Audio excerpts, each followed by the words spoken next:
Jaya Gopi Janavallabha Girivaradari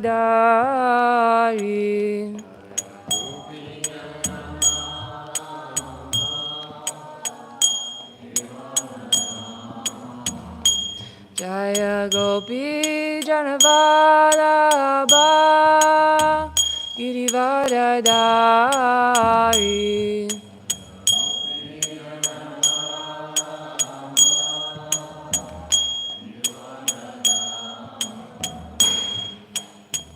Yashodanandana Vrajajana Ranjana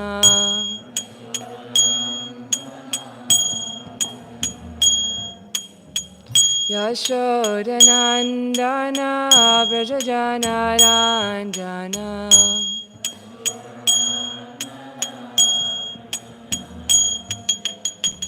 Yamunatiravanam Chari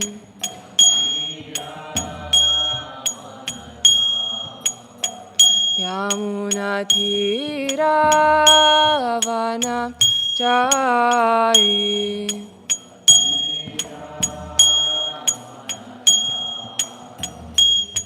Jaya Radha Madhava Kunja Bihari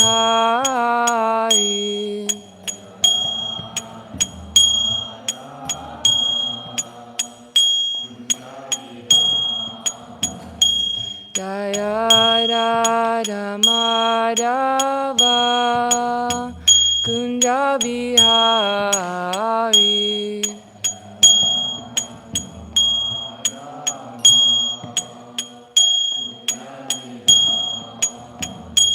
Jaya Gopi Janavallabha Girivaradari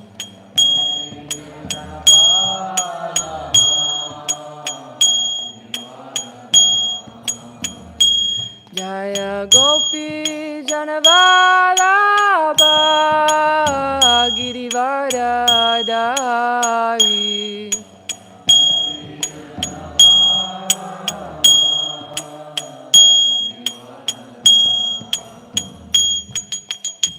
Yashodanandana Vrajajana Ranjana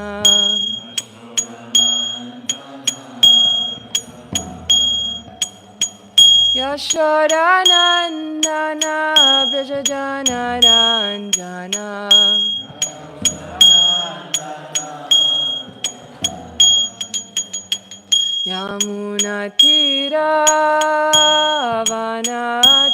Yamunatiravanachari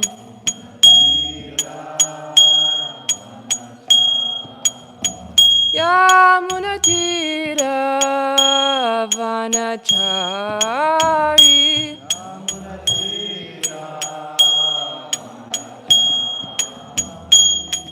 Jaya Radha Madhava Kunja Bihari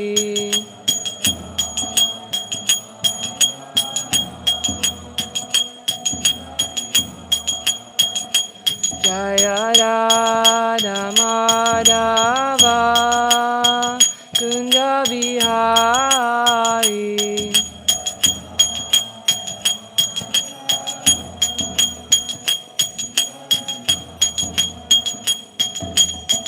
Hare Krishna, Hare Krishna, Krishna Krishna, Hare Hare, Hare Rama, Hare Rama, Rama Rama, Hare Hare.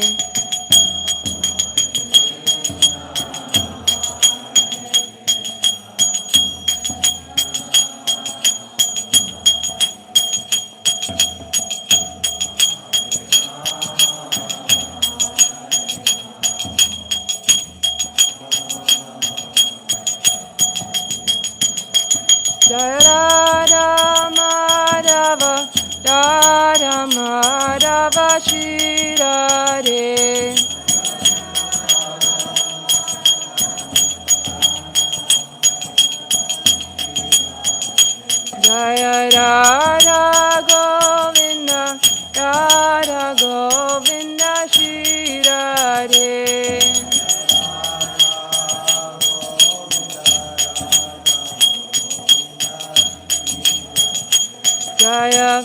Prabhupada Jaya, Prabhupada Jaya, Prabhupada, Srila Prabhupada.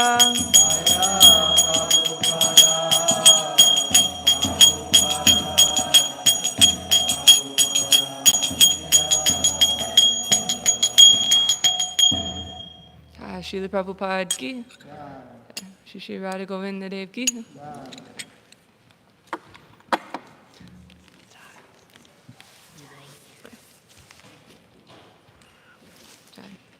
Jayam Vishnupad Paramahamsa Parivrajacharya Ashratata Sata Shri Śrimad A.C. Bhaktivedanta Swami Srila Prabhupada ki Jai, Anantakoti Vaishnavinda ki Jai, Namacharya Haridas Thakur ki Jai, Prem se go Shri Krishna Chaitanya Prabhu Nityananda Jai Advaita Gadadhara Shivasari Gaur Bhaktivinoda ki Jai, Shri Shri Radha Krishna Gopa Gopinath Shamakun Radhakun Giri Govardhan ki Vrindavan Dham ki Mathura Dham ki Ganga Mai ki, Yamuna Mai ki, Tulasi Devi ki, Bhakti Devi ki, Sankirtan Yagya ki, Jai. Samaveta Bhaktivinoda ki, Jai. Gaur Premanandi. All glories to the simple devotees. All glories to the simple devotees. All glories to the simple devotees. All glories to Sri Guru and Gauranga. All glories to Srila Prabhupada. Jai. So, Hare Krishna, everyone.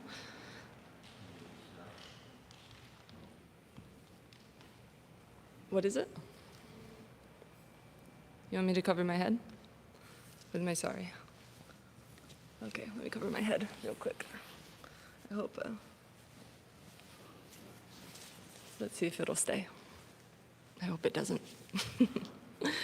Good morning, Hare Krishna. Welcome to Śrimad Bhāgavatam class. Today we're reading Canto 3, Chapter 32, Text 22. And I wonder if it's already on the screen. You can see it. Okay, good. So let me pull it up on my phone. And can anyone give a recap of what we're reading about? Does anybody remember the verse from yesterday?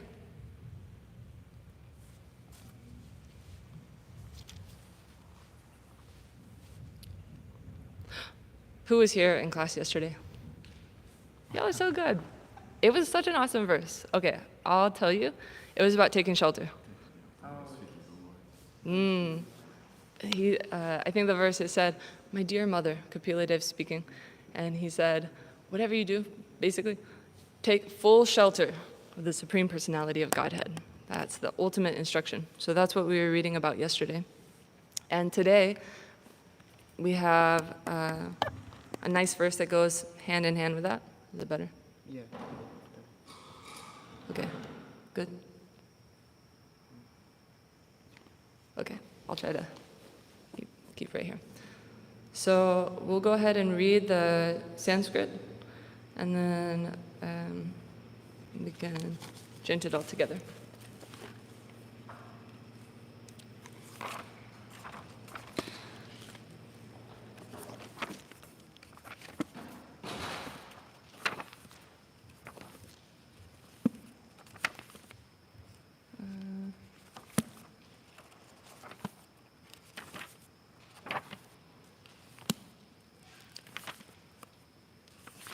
Chapter 32, text 22.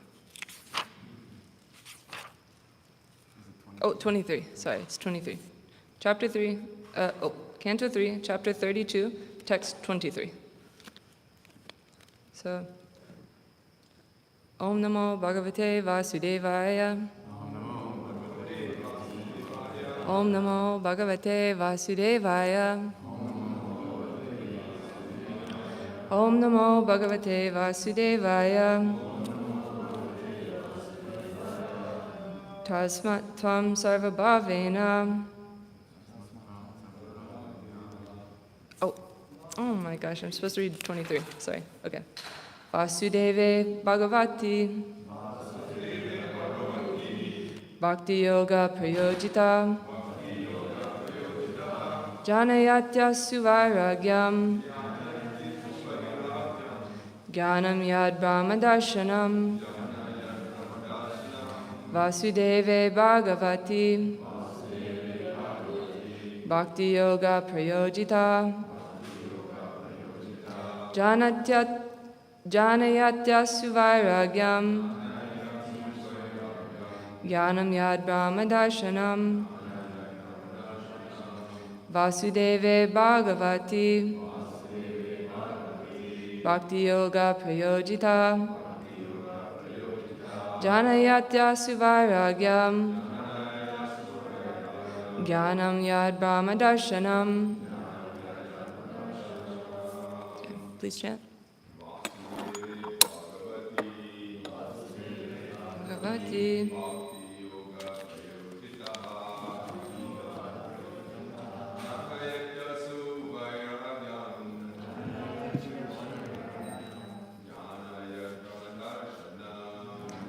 Yad Brahma Darshanam Vasudeve Bhagavati Bhakti Yoga Prayojita Janayatya Sivairagyam Jnanam Yad Brahma Darshanam Vasudeve Bhagavati Bhakti Yoga Prayojita Janayatya Sivairagyam Jnanam Yad Brahma Darshanam.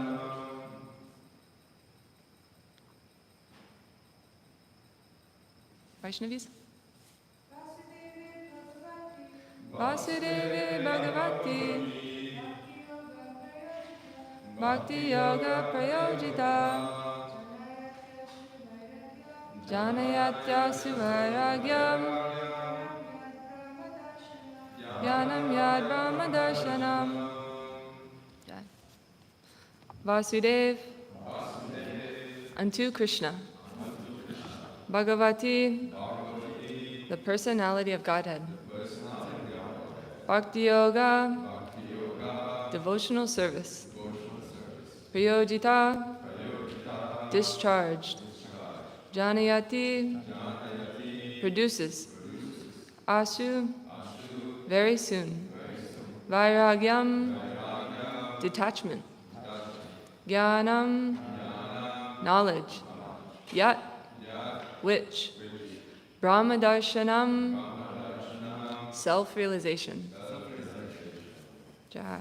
Translation and purport by His Divine Grace, Srila Prabhupada. Srila Prabhupada ki. Jai.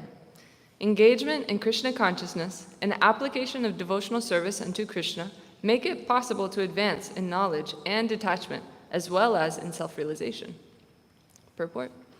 It is said by less intelligent men that bhakti yoga, or devotional service, is meant for persons who are not advanced in transcendental knowledge and renunciation. But the fact is that if one engages in the devotional service of the Lord in full Krishna consciousness, he does not have to attempt separately to practice detachment or to wait for an awakening of transcendental knowledge. It is said that one who engages unflinchingly in the devotional service of the Lord actually has all the good qualities of the demigods develop in him automatically. One cannot discover how such good qualities develop in the body of a devotee, but actually it happens. There is one instance where a hunter was taking pleasure in killing animals, but after becoming a devotee, he was not prepared to kill even an ant. Such is the quality of a devotee.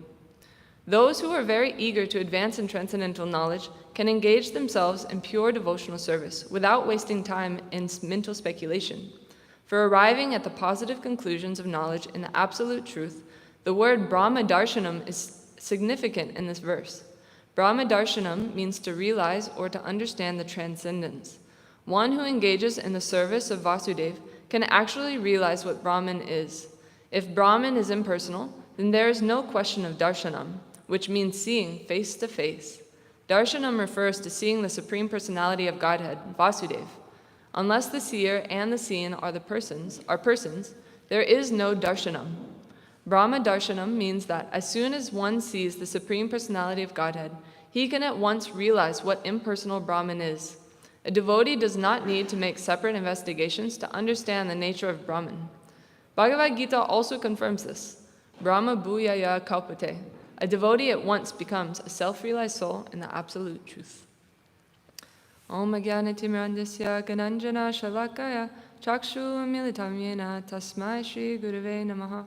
Namo Vishnu Padaya Krishna Prishtaya Bhutale Srimate Bhaktivedanta Swami Niti Namine. Namaste Saraswati Devi Gauravani Pacharine Nirvisesha Sunyavadi Pashatire Shatarine.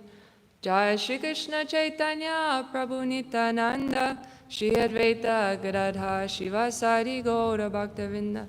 Hare Krishna Krishna Krishna Hare Hare Hare Rama Rama Rama Hare Hare. Hare Krishna Krishna Krishna Hare Hare Hare Rama Rama Rama Hare Hare.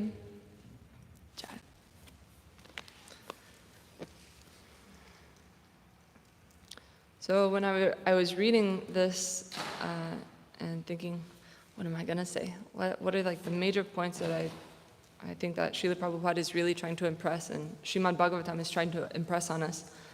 I thought that it was interesting that the verse before is saying, take full shelter. Just take full shelter of the personality of Godhead, the Supreme Personality. And then Kapila Deva in his compassion, now he's going into, what does that mean? He gives kind of like a definition just right after. How do you actually take, like, how do you surrender? How do you take full shelter? And so I saw two kind of divisions. And even in the purport, there's two paragraphs I saw. So what are the two divisions, according to the verse? Knowledge and detachment? First half. What is it? Engagement in Krishna consciousness and application of devotional service. And when I read it, I kind of thought too, like if I'm speaking in a conversation, automatically I was thinking, I could kind of use these interchangeably. They're kind of like synonymous. So then I was thinking, like, what actually is the difference? Why would Kapila Deva, who is, everything in Śrimad Bhāgavatam is very concise, very to the point. If something is repeated, it's because it is extremely important, not because a lack of knowing how to put, Krishna doesn't know how to concisely speak, right? And so engagement in Krishna consciousness and the application of devotional service. And I was thinking, what is the difference? And the conclusion that I came to was the Krishna consciousness, it's a surrender of the mind, right? If we're actually becoming conscious of Krishna, then we're meditating, we're thinking of the lotus feet of that Supreme Person. And then the application of devotional service, here we are, most of us, we live in a temple or we're practicing bhakti, and we're practicing vaidhi, sadhana bhakti. So there's this process, right? This kind of external process that we're going through of devotional service. And so I was thinking this is kind of like the surrender of the body. So mind and body, if we want to take full shelter, we have to give both to Krishna. We have to fully surrender whatever we have to give to Krishna, body and mind. And so that was my first impression whenever I read the text. And then going into the purport, it's so nice because the first point that Srila Prabhupada makes, that a devotee who's actually going through this process, who's Krishna conscious, he develops all good qualities of the demigods. And he says, how does that happen? And I love how he writes, one cannot discover how such good qualities develop in the body of a devotee, but actually, it happens. and I think we all can probably relate that we've experienced that, maybe, especially if you're, both, but especially if you were not a devotee before finding Srila Prabhupada's books and the temples and devotees. It's like, I can speak just for myself, but basically my whole life just 180'd. What to say of my qualities. And so, and he even gives the instance of the hunter, where the hunter is out in the woods and he takes pleasure in killing animals, but then he, after cultivating this compassion, this mercy, then he doesn't even want to kill the ant. Does anyone know what story Prabhupada is referencing to? Mrgari. Yeah, and who? Narada Muni. Yeah, so by Narada Muni's mercy and good association, he was able to give that to Mrgari the hunter, and he didn't even want to kill an ant by the end of it. And then in the second purport, or the second paragraph, those who are very eager to advance in transcendental knowledge can engage themselves in pure devotional service without wasting time in mental speculation. And so there's two main points that I got from that paragraph, and it was that we become eager. And I was thinking when you become truly eager, it's because there's some kind of desire there. You're eager to go or do or have some experience. Sometimes we experience that there's this push that we need to go do something, or something needs to happen fast, and we can mistake that for eagerness. But also it can be anxiety, where we're fearful or there's some kind of consequence or something. But in eagerness, there's a desire, right? And so as we go through Krishna consciousness, it should be a joyful process, right? And there's a verse in Bhagavad Gita also that confirms that. Which verse? In chapter 9? Yeah. What's the first part? I think that's the last line, right? Yeah. Rajavidya Rajaguyam, right? Yeah. And so what's the English translation? Joyful performance. You got the last line. That's good. So this knowledge is the king of education. It is the most secret of all secrets, and it is the purest knowledge because it gives direct perception of the self by realization. It is the perfection of religion, and it's everlasting. It is joyfully performed. So when we get this eagerness, when we actually have this taste and we experience Krishna consciousness, we develop this desire that let me go more and more and more. Let me go deeper and let me become more eager. The eagerness is a natural symptom of that. And it says, without wasting time with mental speculation. And I was listening to one lecture from Prabhupada. It was specifically on this Bhagavad Gita 9.2, but it was talking the same thing about kind of the eagerness and the desire. But it specifically was talking about the king of all knowledge. If you know who the king is, if you know what is the best of the best, then like Prabhupada is saying, you don't waste your time going and looking, right? Why would you need to find or do things that are less when you could just go straight to the top, right? This is just straight up logic, right? And what to say if the king is good, if the king is ready to protect you, ready to give you all maintenance, all joy and provide and do everything, then here it is. Śrimad Bhāgavatam is the king. Bhagavad Gita is the king of knowledge, this transcendental knowledge. And so once we have that realization that this is actually the top, we don't need to go and, there's so many, especially in America, there's so many people that where, we don't have this ingrained culture of religion, right? So we don't, we might go, there might be a little bit of Christianity in the schools when we're growing up. We might have like a morning prayer, something like that. You might go to church once a week, but generally we don't have a very well ingrained culture of religion where religion is the center, or really even morality is the center. And, but Krishna consciousness, it gives exactly that. It centers the culture around religion, around Krishna, right? And I thought also in this paragraph, the second point that I noticed is that Srila Prabhupada, he clarifies that this darshanam, in the very last line of the verse, it means face to face. And darshanam, I've heard that darshan means to give vision. So you must see, and like Prabhupada is saying, face to face. It's like a realization or wisdom that you can see. And I think that's really important because when it comes to religion, you can do things externally. You can go through the ritual of, the devotion, the application of devotional service, but it doesn't mean that you'll actually make the progress, right? If you're just going through the externals, just ritualistically going through the process. So you also need to be conscious of Krishna. You need to be aware of why you're doing what you're doing and who you're doing it for. And so that's the last point that Prabhupada makes, is that it takes two people. You need to be conscious of that person, and you need to be conscious also of who you are. And Prabhupada, he gave another class, and I was talking with Nityananda Chandra Prabhu yesterday, and actually this verse, it came up, and he was saying about how there's one class where Srila Prabhupada, he's discussing, and he's talking about how if you have this direct experience, it's like eating. You know, you can say, I'm hungry, I'm hungry. You go find food, and then once you eat, you don't need to ask, like, am I hungry anymore?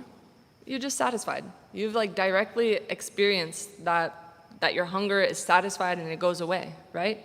So that direct experience. And in this class, he goes on to say that the same way we have this direct experience of Krishna, and we come face to face. And specifically, Nityananda Chandra Prabhu, he was telling me that Srila Prabhupada, he was telling this lecture, and he said 19 times that you can directly dance with Krishna. You can dance with Krishna. You can dance with Krishna. This is the direct experience that we have the opportunity of going to if we take full shelter. And I was also thinking that in Chaitanya Charitamrita, when I believe it's Sanatana Goswami, but he approaches Lord Chaitanya, it's when he's receiving instructions from Lord Chaitanya, and he says, you know, let me just pull it up. He says, I know a lot, but I'm a fool because I think I know a lot, right? And I don't even know the purpose of my life. Can anyone clarify exactly what Sanatana Goswami says in that? People think that I have a lot. So he's too humble. He says, people think that I know a lot or that I have a lot of power, and the worst part is that I think that I do too. I think I have a lot, but I don't even know why I'm here. What is my purpose? And then Lord Chaitanya, he quotes the famous verse, Das Anudas Anudas. Like, you are simply the servant. You're the servant of Krishna, and that's it. This is your only identity. And so in the same way, when we're engaged in Krishna consciousness, and in the application of devotional service, we can just remember, I'm a servant. There is nothing complicated or difficult about that. And there might be hang-ups, you know, especially we're new or we don't have this full awakening of spiritual knowledge. So there might be bumps or hiccups where we, don't do things perfectly. But it's not complicated to just remember, I am a servant. How can I serve? And whenever I was thinking about that, I was like, okay, what is the point that I want to make in this class? And I was thinking that this is the most important thing. How do we walk out of here just knowing that I am the servant? How do we remind ourselves, I am the servant? What is my service in this position? Whatever I am right now, whatever I'm doing right now, what is my service? And immediately I thought of Nectar of Instruction, and it tells you, Rupa Goswami, he gives you 6 principles. This is the principles of devotional service, favorable. And does anybody remember any of them? There's 6. Nectar of Instruction. I'll give you. No other interest? Okay. Yeah. It's being enthusiastic, endeavoring with confidence, being patient, sincere, yeah, there's confidence. Huh? Any confidence, yes, confidence. Following the regulative principles of Shravanam, Kirtanam, Vishnu Smaranam, so going through the devotional services, remembering Krishna, abandoning the association of non-devotees, and following in the footsteps of the previous acharyas. So these are very, very basic principles that you can kind of like tag back onto. And I was thinking, something that helps me is that if I have the bigger picture, then I can think like, okay, let me if I get caught up in the details or if I'm confused about what I should do, let me go back up. What's the bigger picture? So the bigger picture is that we're servants, right? And if you're a servant, you must do service, right? That makes sense. And so this is the principles, the 6 principles of how to do service. And being enthusiastic, endeavoring with confidence, being patient. I was thinking too, even this being enthusiastic, if we remember that as really a point of our service, it made me think also of Nectar of Devotion. It talks about the different offenses, like when you come into the temple room or whatever you're doing. And one of the offenses is that if you see a devotee and then you don't feel happy, that's an offense. So it's very important that we cultivate this enthusiasm and this affection for our service and for Krishna, for the devotees. And of course, acting according to regulative principles, hearing, chanting, going through the process, abandoning the association of non-devotees too. You might think that, just get rid of like mom and dad, like bye. All my friends that I've had all my life, bye. People in the outside world who are just working, bye.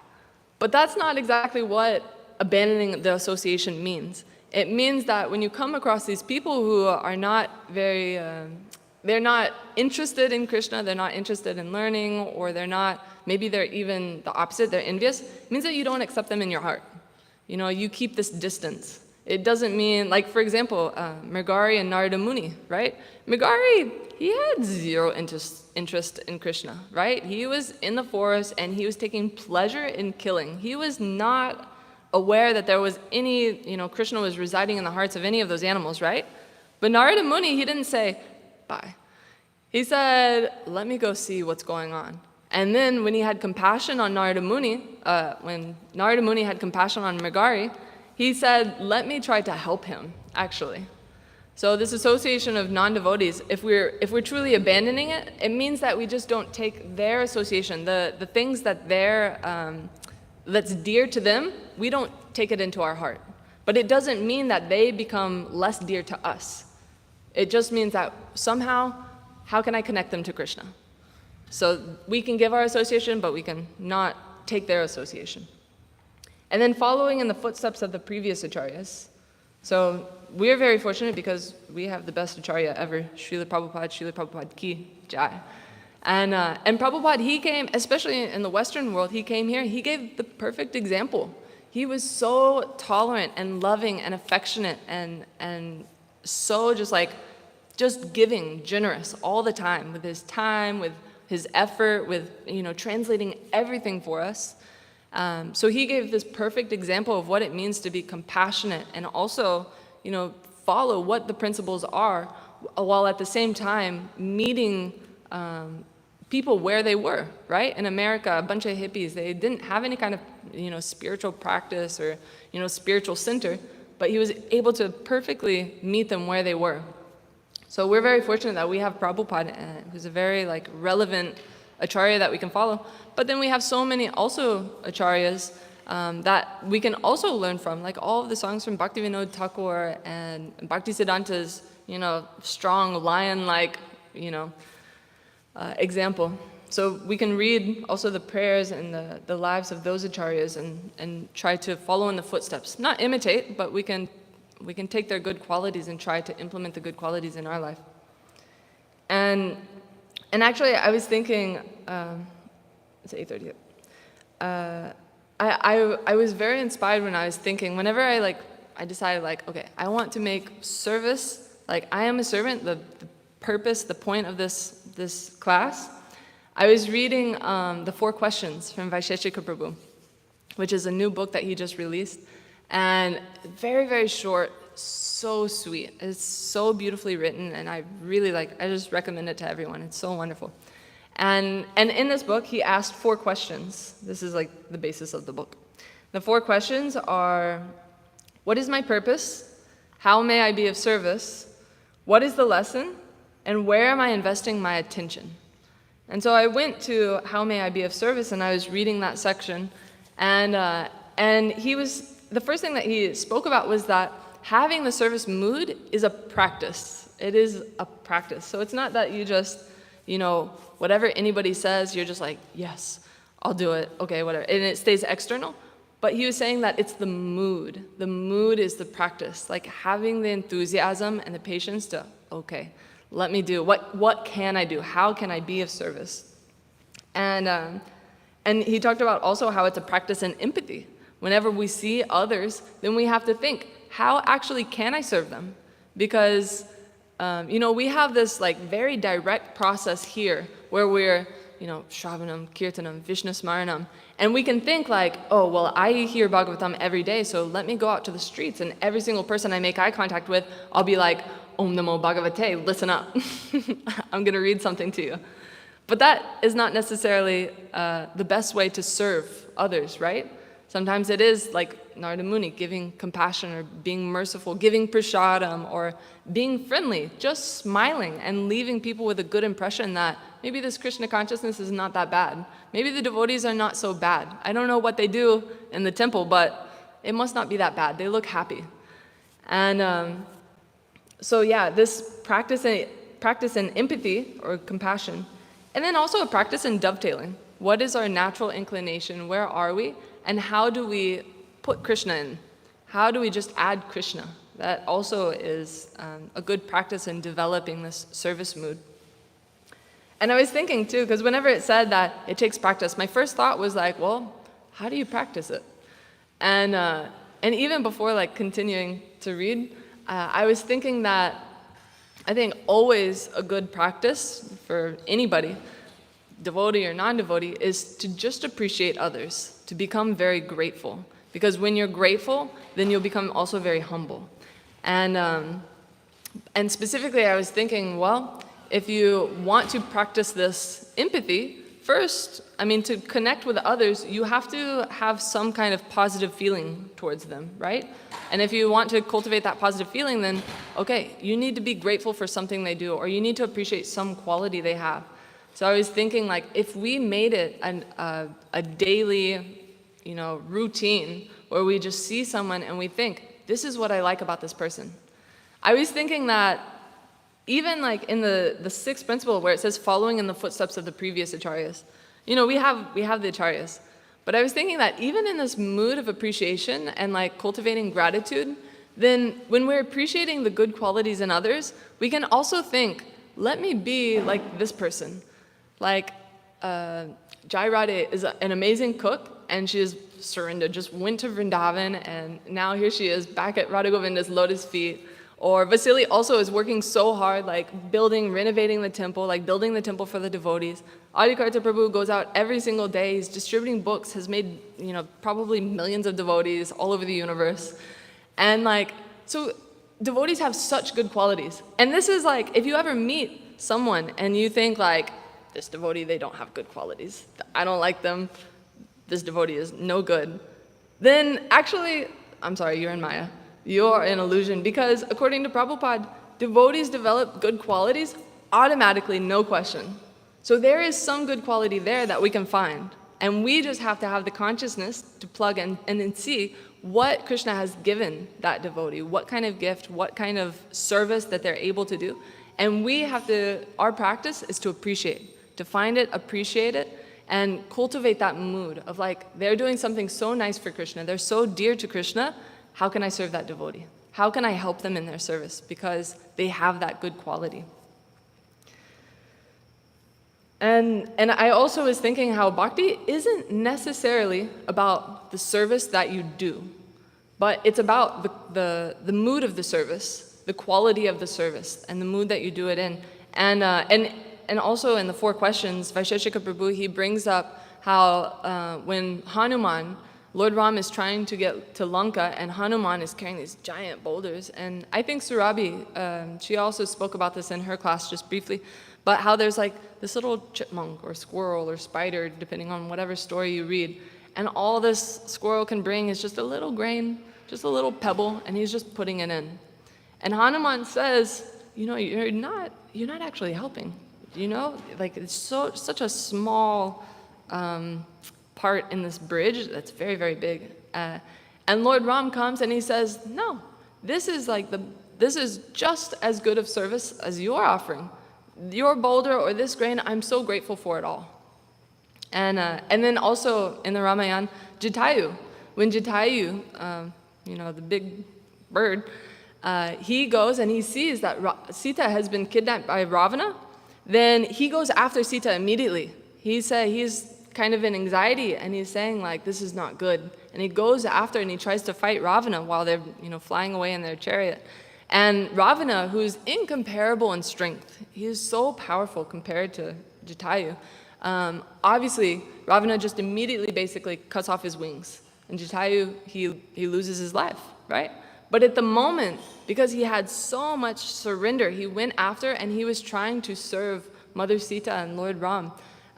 He had so much of that sincere desire to do some service that at the time of his death, Lord Ram was there, and he personally performed his last rites. So how dear must Jatayu have been, even though he was not successful?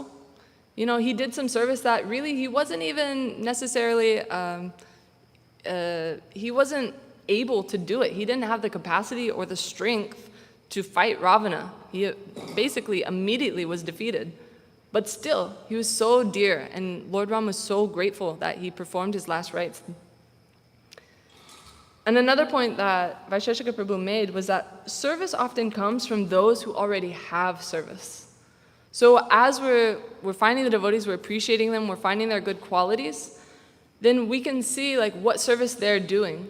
And obviously there's different levels. Like we can help each other, but then we can help these like great souls, like, you know, Srila Prabhupada's disciples who have dedicated their entire lives, they've, you know, 50, 60 years of devotional service.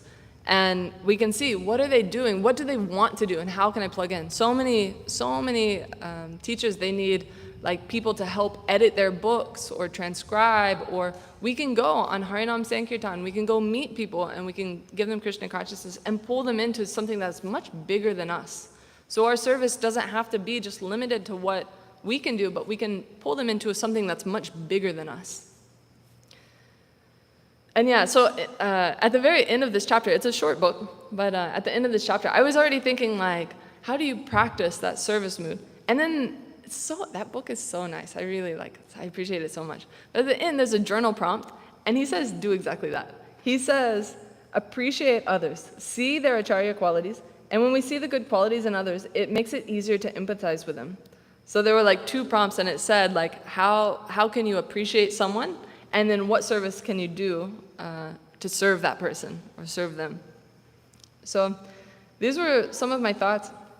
And yeah, I had some other notes, but I think that I'll stop here. We have like a little less than 15 minutes. And if anyone has any comments or additions or corrections, questions, or you want to share something that you appreciate about the devotees or Radha Govinda or Prabhupada, I would love to hear it.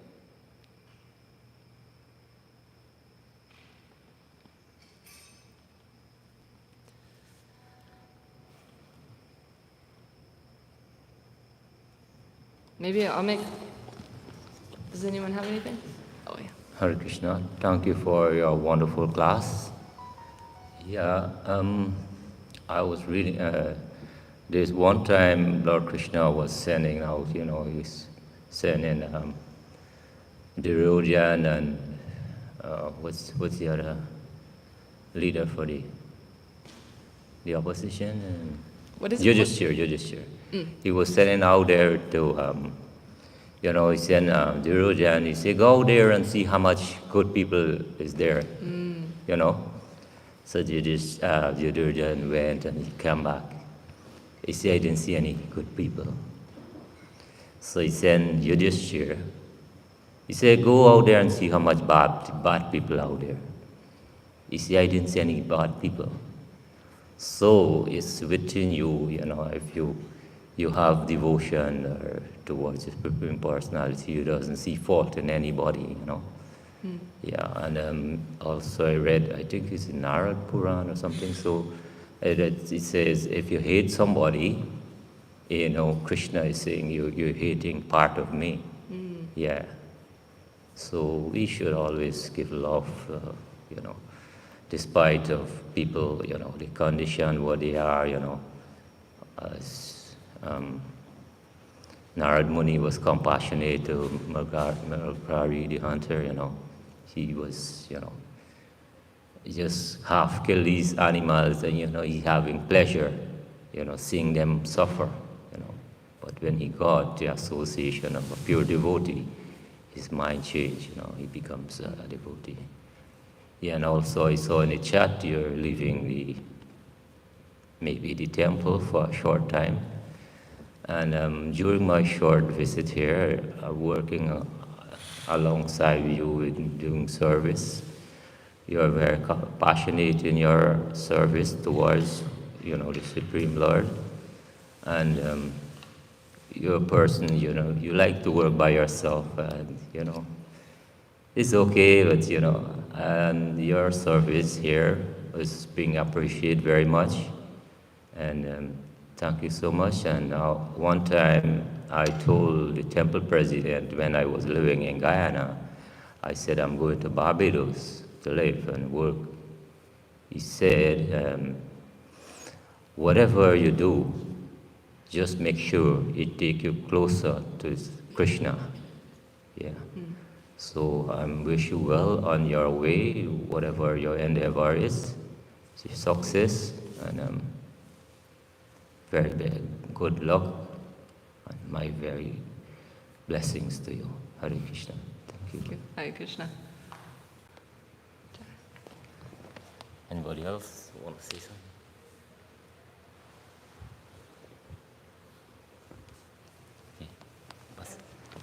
Jai Ram.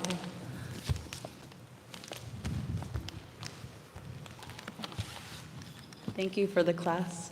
I was just meditating actually yesterday. I was doing Pratar Bhog, and it's first time, so I was really like not knowing where things were and everything, and I was kind of flying around the kitchen searching for things, and then also looking for the Maha sweets. And I came across Janaki, and I was like, do you know where this is?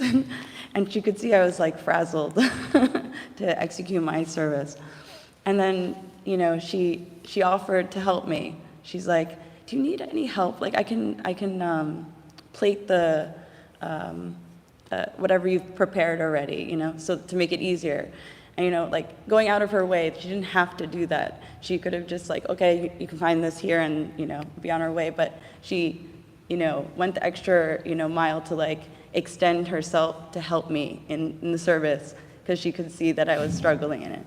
And a lot of times I see that this doesn't happen usually. So I was like, after that happened, I was like, wow, thank you so much for offering to help, because I managed to do things, so I actually declined her offer, but I just appreciated that she just offered it. So that kind of level of service I really appreciate. And you're leaving us, but thank you for the example you've shown. So that's it. Hare Krishna, thank you. I think you all may have confused the assignment. You could appreciate other devotees. You said I can appreciate anyone. No, thank you. Thank you. Hare Krishna. Definitely agree with what everyone has said about you. Thank you for such a lovely class. But I wanted to speak on, you mentioned this briefly at the end, but talking about how oftentimes, or I've experienced, service can sometimes feel overwhelming. As a newer devotee, as someone that's coming into a new community, I want to be of service, but how can I be of service? And I think growing up in the West, there's such a big conception of being an individual and being like a business owner and being in charge of your own thing.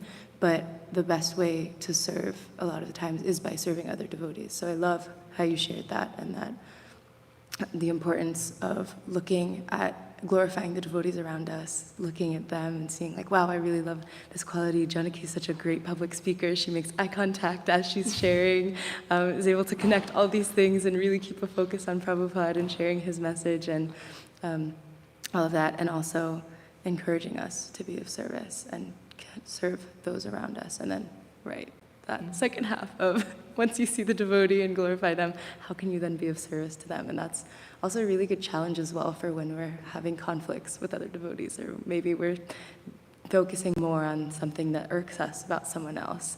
But when we're focusing on the positive things and being grateful, it really is so helpful in getting us out of the dregs of Maya. So thank you. Very good. Thank you. Yeah, actually, one thing that I'm really grateful for whenever I first came into Krishna consciousness, because I can very much relate to this feeling of overwhelmed when it comes to service. What do I do? What can I do? And there's always something to do. If you walk into a temple, there's always something. There's plenty of things to do. And I remember one time I was in Austin, and there was some kind of festival. I don't remember which one, but all the devotees, I was brand new. And I saw all the devotees, they were running around, they were chopping stuff, they're cooking, they're decorating, putting things together. And I was like, what can I do? Like, I don't know what's going on, but like, put me to work, I'll help. And my teacher there, she said, sit down and chant. and you chant Hare Krishna, and you just sit over there. And I was thinking like, what? Like, there's so much going on, and like, maybe it's because I'll just get in the way, or maybe I'm not useful. But after some time, I realized like how much that really, really was so important in helping me to realize what is the service. And that feeling too, like I'm very much like kind of like a high energy person. I like to do a lot and go and run around, and I have FOMO bad, like fear of missing out. So like I want to be at all the festivals and do all the things and like everywhere. And yeah, it can take away from like the essence of what service actually is, remembering Krishna, remembering that you're a servant of Krishna. And the three most important services that we can offer is Shravanam, Kirtanam, Vishnu Smaranam. These are the most potent processes. So yeah, being able to take time to, set the feelings of anxiety, of overwhelming, of course, like we have to do the needful. Sometimes it's there and it's go time and it's festivals and Rath Yatra and we just got to take care of people and, that's our service. But at the same time, when we can prioritize that hearing and remembering and chanting and really like having that mood of a servant, then that's the best service that actually we can offer, because that's our opportunity to offer all of our affection and our love to Krishna. So, yeah, thanks for bringing that up. I think that's something that a lot of devotees experience. So, we have 4 minutes. Any last appreciations, comments, realizations?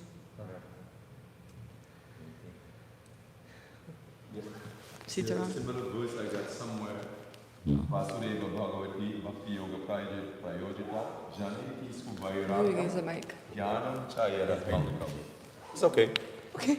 It's somewhere in the scriptures. I haven't learned where it came from, but It just there's came. a famous verse like that. Jnanam Chayara Haitukam. You get unmotivated jnana or something like that. Unmotivated knowledge. Yeah. It's the same verse, practically speaking. I was amazed to see this one says Jnanam Yar Brahma Darshanam. Yeah. We learned them when we were kids, when we came to this good society.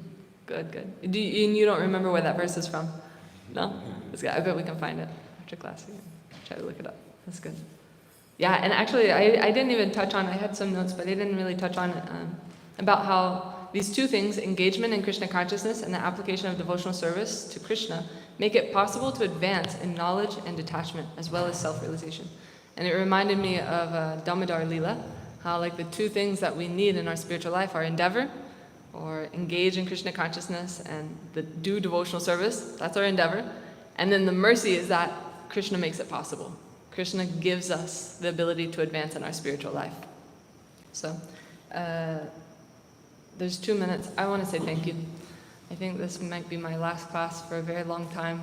Maybe, I don't know, unless Radha Govinda bring me back, which I hope they do. But I want to express like how grateful I am for my little time that I spent in New York. The devotees here, temple president, like Hansarupa Prabhu, all the management, Prabhu Vishnu, Jagadatri, Hari Vilas, like all Mother Shobhamai, like they have done so much. They've worked so tirelessly to make this temple like such a refuge in New York City. And not even for the New Yorkers, but for devotees all over. Like anybody who comes, there's so much mercy available. There's so much service. There's so much education and knowledge and programs for anyone. So I'm so grateful, and I hope that I can always be a part of the Radha Govinda family and doing service here. And yeah, thank you all for being a part of it. Hare Krishna. Jai. So I think we'll wrap up class. Grantaraj Śrimad Bhāgavatam ki, Jai. Srila Prabhupada ki, Jai. Gaur Premanandi.